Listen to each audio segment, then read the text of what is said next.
Ukraine, historically known as the breadbasket of Europe. Today, however, the economic heritage of communism has engendered a deep sense of despair. Unemployment is estimated at over 50%. 30% of young adults have gone abroad in search of some kind of work, and those who stay often receive a salary of no more than $20 per month. One of the grimmest social consequences is simply that more and more children are being abandoned. It is estimated that 20% of children in the capital, Kiev, live on the street. Many parents, desperate at their inability to support their families, are increasingly confiding their children to state orphanages. The state structures, however, are often in no better position to take care of the children.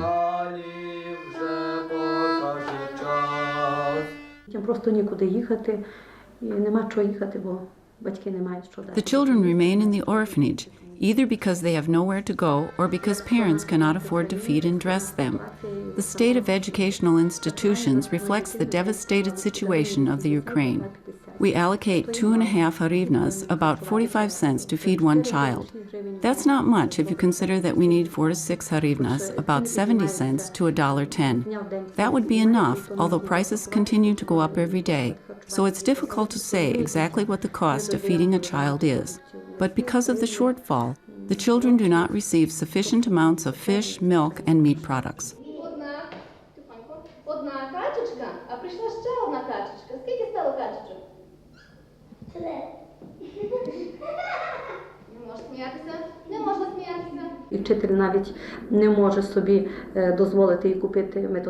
Teachers can't normally afford to buy training materials for themselves and those they teach. They have to cultivate potatoes or do other things at home. Their pay is not enough to survive.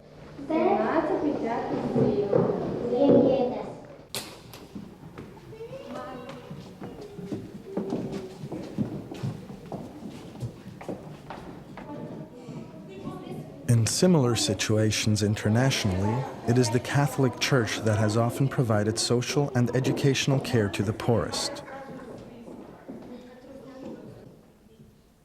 70 years of state atheism, however, relegated the Greek Catholic Church to the margins of society. And even now, after 10 years of religious freedom, the Church still has very few such structures in place.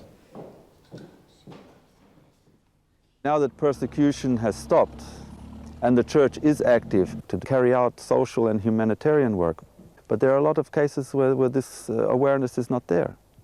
And the government will not do anything, and also they will block what the Church would like to do. The situation is so desperate and the need so urgent, however, that many state orphanages are actively seeking and inviting the Church to assist in the education and care for the young.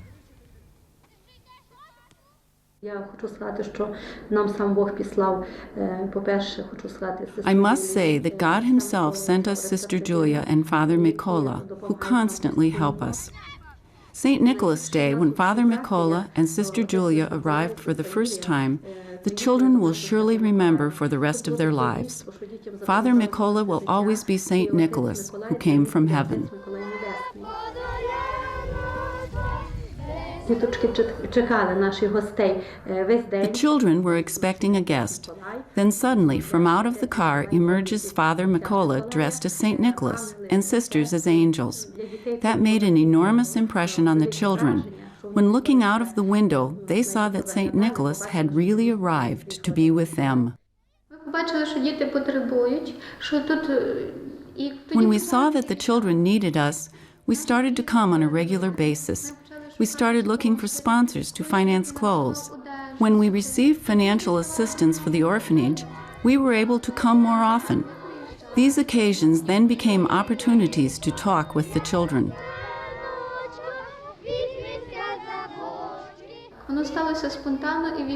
It all began spontaneously, but then year after year it became permanent, and so it stayed. The despair, the relative ease of finding drugs and alcohol result in the fact that many children are born from alcoholic parents and as such suffer learning disabilities. Often they have been abandoned precisely because of this disability and the fact that the parents are not able to pay for special education and required care. Orphans are among the most wronged and disadvantaged, for they have no parents and no material security. It is that gave birth to a need within me to work with them. With time, I saw the fruits of my labor, for children respond to warmth, but not during catechism.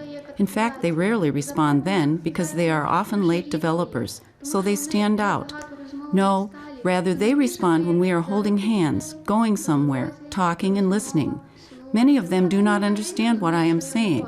Vasilko, for example, but he feels the heart. For him as for me, that is the most important part of catechism. Гарний Ісус, гарний. Може, хтось з великодних пісень щось пам'ятає про Воскресіння Ісуса? Великодні пісні Христос. Христос воскрес, Христос воскрес. Його сусід вбив тата. І він бачив. A neighbor killed his father. He saw this and suffered greatly because of it, and as a consequence continually ran away from the orphanage. He would be found somewhere in the woods or in the snow. Once he nearly drowned in the pond. But once Father Mikola began coming, it was as if he became a father to him. Ісуса в оті ми бачимо, а тут що? В оті його 12 апостолів. І всі вони сумні, що він возноситься на небо. Як ми тут видимо Василю, він то, потім перший, щоб він здоровий. Because he has no father, he approaches every man he meets and hugs him. That child's heart was like a shell, very hard. But when it softened, that moment was a great reward for me. Somehow, I feel that what is important is not whether they learn the 10 Commandments by heart. Being late developers, they probably will not. Rather, that they feel that someone loves and needs them.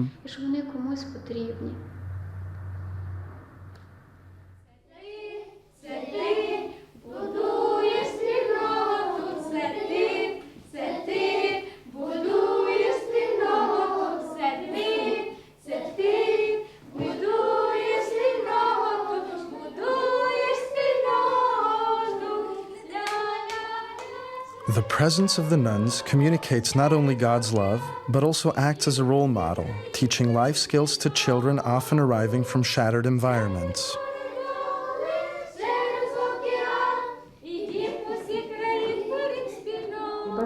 I can see that all this greatly influences the upbringing of our children. They are much calmer, more interested in life. They go to church, they are more polite. Religion, God, and school cannot be separated.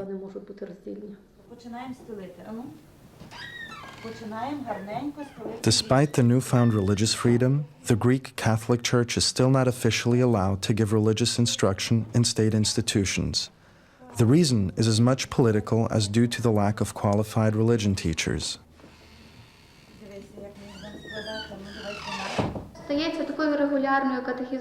In the beginning, the sisters did not have the necessary training. Once catechetical courses were organized, sisters began to prepare themselves at institutes, academies of theology, and at special courses that trained catechists.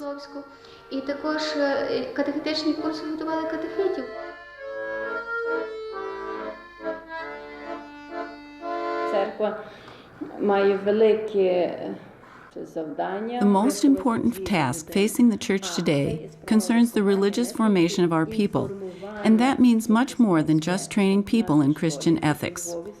400 people have finished our school in Lviv, received diplomas, and are working as parish catechists or teaching Christian ethics in schools. Many, however, attend these courses not to be trained as catechists or teachers, but simply to deepen their Christian faith. Але просто приходять, щоб поглибити своє особисте християнське життя.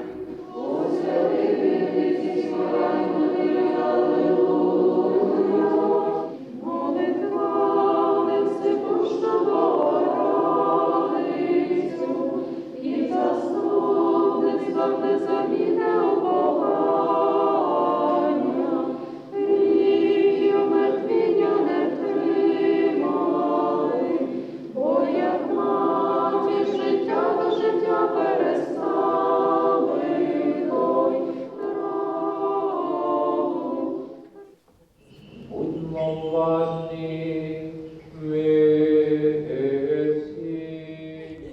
enforced separation between church and state often impacts the hardest on the underprivileged. In this case, the lack of religious education means that orphan children who most often need and desire moral and spiritual guidelines are deprived of such.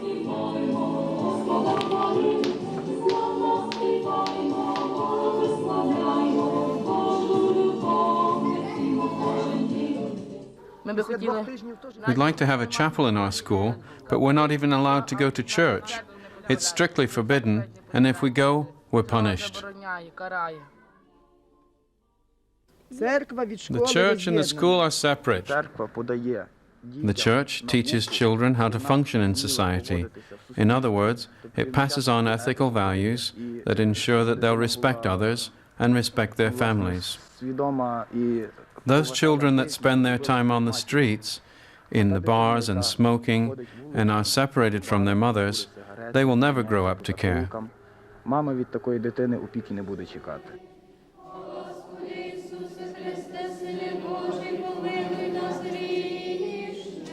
The Greek Catholic Church, however, is struggling to introduce Christian education on a state level, a priority not only for the Church, but also for the social fabric of the next generation. The burden of this cost to the Church is enormous and can be only furthered with support from the Universal Church, particularly through international charities like Aid to the Church in Need.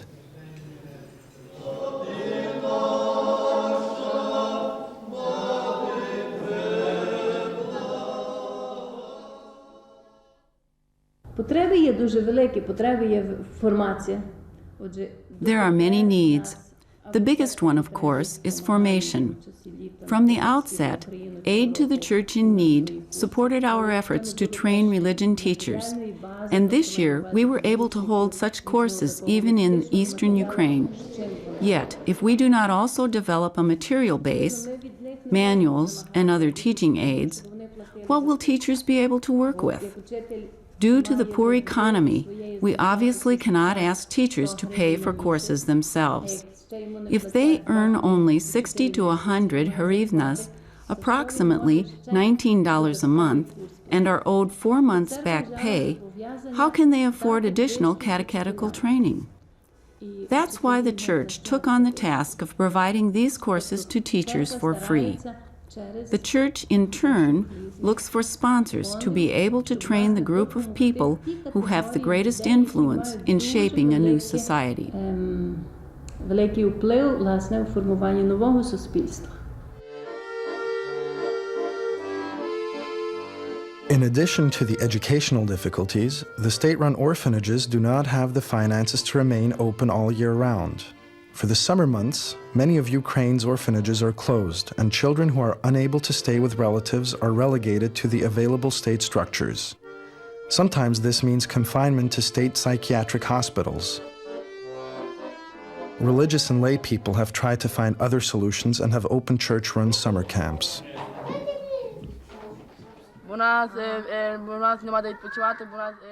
Had we not been taken in here to rest at this camp, we would have been sent to a psychiatric hospital. We thank the sisters that we can be here. What otherwise happens is that healthy children are sent to psychiatric hospitals for 3 months of suffering. The sisters have raised the money, and for 2 weeks we're out of the hospital. But we have no idea what will happen when these 2 weeks are up.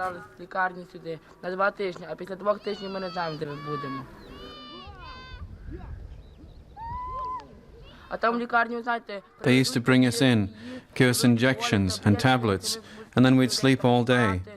And when we woke up, we'd have to go on sleeping. They didn't even take us outside for walks.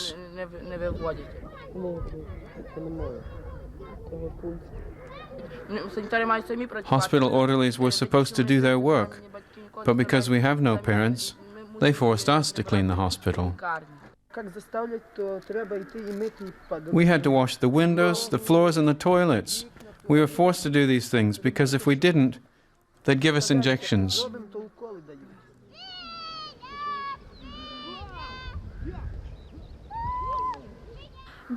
Children in orphanages are under the care of the state, yet the state does not fulfill its obligations. Sometimes they are unnecessarily sent to psychiatric hospitals. Simply put, there is no care.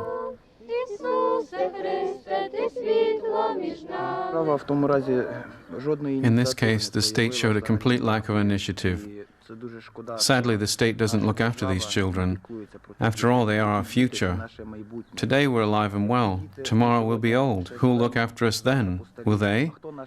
First, we need to look after the children and create the conditions that will allow them to work and to be the country's driving force and to assure its development. My heart broke the day I learned that children were being sent to psychiatric hospitals during their holidays because I also spent my childhood in an orphanage. I receive no reward for my work here.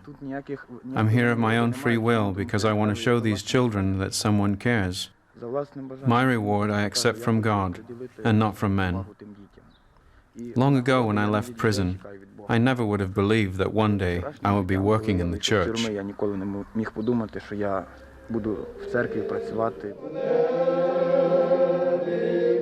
These summer camps, often run by Greek Catholic, lay, and religious people, are sometimes the only opportunity the children get to meet God and experience Christianity.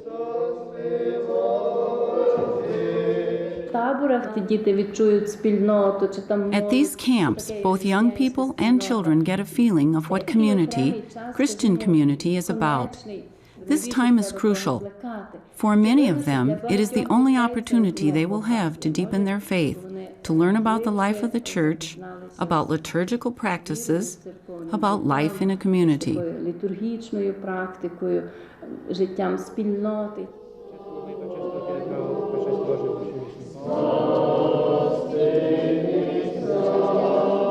With the advent of religious freedom 10 years ago, the Greek Catholic Church is only now in a position to begin offering support to Ukraine's crumbling social programs. The best of will on both sides, however, is often not enough to overcome the complexity of the economic and social depression which plagues the country.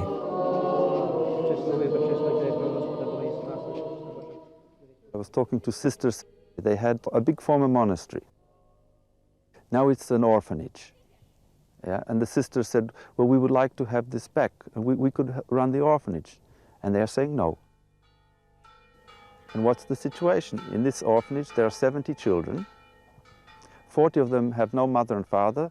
30, just one parent has died. And there are 80 staff. And the government says, yeah, okay, you sisters take over, we give this back to you. What do we do with the 80 people? There's no money in the country. You have 70 children, and the budget for looking after those 70 children has to feed 80 workers. So there's no money for the orphanage, and there's no chance of giving it to the sisters because it will be 80 people who will be unemployed. Although the government is more supportive of the church's social role, the impact of the economic crisis on the Ukrainian church greatly limits the possibilities to help.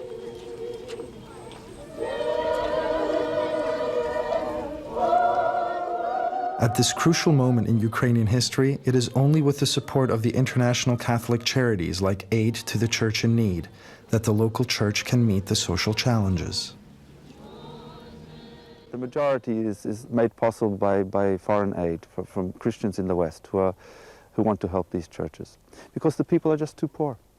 A lot of people think the church is the only institution that could be independent and could do something, and that is the hope.